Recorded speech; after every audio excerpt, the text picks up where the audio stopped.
I'm having this diabetes since I was 42 years old. Nagtitake na ako ng mga medication sa diabetes. Yung katulad ng Glocotrol, Glocofage. Mayroon pa rin akong hypertension. Mayroon akong Lotensin. Mayroon akong Neurontin para sa pag-calm ng nerves ko kasi parang nag-prick sa aking paa. Yung diabetes ko, mataas masyado yung aking blood sugar. Umabot sa mga 280 to 370 yung aking blood sugar. Yun nga ang problema ko kasi take na medication na mga 9 tablets, 9 pills a day. Saka masyadong magastos yun. Kasi ilang years na akong naghihirap ng kabibili ng gamot tapos naka-apekto pa sa sa yung hyperacidity ko. Kasi yung isa sa mga reason bakit ako nagkaroon ng hyperacidity kasi yung maraming drugs na tinitake ko. Nagbili ka agad ako ng Crypto at Cleanse. Kasi sinubukan ko. Sige lang, religiously tinitake ko yun. Yung required na minimum na 5 tablets before each meal. Ngayon, nung 12th day from the 5th of May, nagkaroon ako bigla ng ibang feeling, parang nanginginig ako para ba yung yung kamay ko na ganyan. Nandun ako doon sa isang internet cafe na napaganyan yung kamay ko. Tapos nafe-feel ko na nagkaroon ako ng hypoglycemia. Yun ang iniisip ko, bakit ako nagkaroon ng hypoglycemia na ordinary naman sa akin yung kakain ako ng breakfast, yung meron akong juice, meron akong slice ng bread, mga 2 slice lang, tapos may fruits ako. Tumataas talaga ang blood sugar ko, umabot ng 200 plus, ganyan.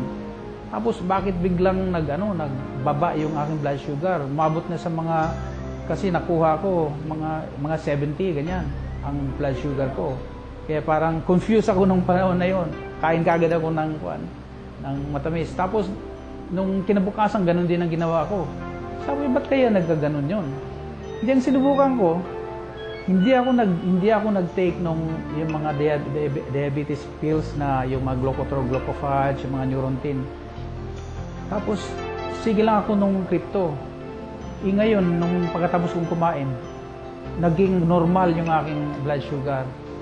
Naging 110 lang, ganyan, 98, na 120.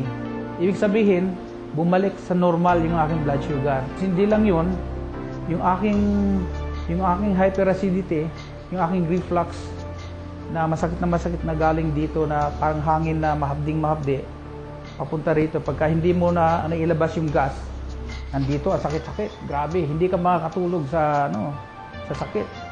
Everyday yon, masyadong malala na. Ngayon, wala na. Lastly, yung aking nafe-feel na pain dito sa talampakan ko, hindi ako pwedeng mag-exercise na mag-brisk walking o kaya mag-jogging noon kasi masakit na masakit eh. Ngayon, nagaga-jogging na ako. Araw-araw ako nagja-jogging. Lahat ng medication ko, in-stop ko na. Yung aking Glocofage, Glocotrol, Neurontin, Lotensin, yung mga medication na yon. Dala na nga yung hypertension. Naisip ko nga, minsan di ako makatulog para sa akin parang too good to be true ba kasi in a matter of few days, nag-epekto kaagad sa katawan ko. Kaya nagpapasalamat ako sa primerong kay Lord, nagpapasalamat ako na nagkaroon ng connection na nakita ko itong produkto na ito. Ang cleanse, ang importante talaga na ang purpose ko na ako ang tao na problema sa pagbawas. So, ginamit ko yon that night. So, the following day, wow, ang dami. Itim talaga na sticky. So, in 7 days, cleansing ko, ang nauna ko nakita yung aking puson na hindi na malaki. So, proceed na ako ng Crypto product. So, nakita ko in 1 month time, maluwang na yung mga pants ko. So, lahat ng pants ko ngayon, puro bago.